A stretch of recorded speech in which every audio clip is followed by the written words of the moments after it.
دعوتان نمیزنم. امی لایک شما باید در 3 لک برسانین.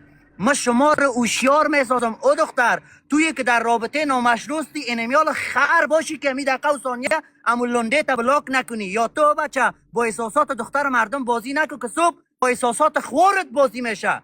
امی دقیقه و ثانیه بلاک کموره. یک لایک خشکیت نمیکنی. میفهمم اقتصادت ضعیف است ولی از لایک پول نمیاره. لایک کگم شو بی عزت.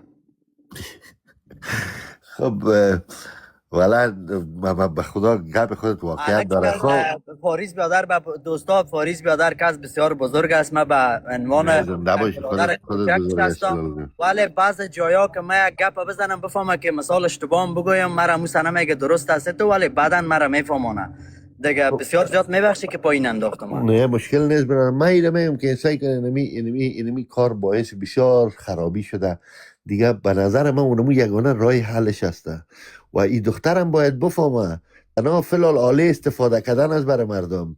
این دیگه زندگی نداره. اگه این فکر کنه که این کدام دیگه برای خود کدام زندگی خواد داشت، والله اگه زندگی رو ببینه به خدا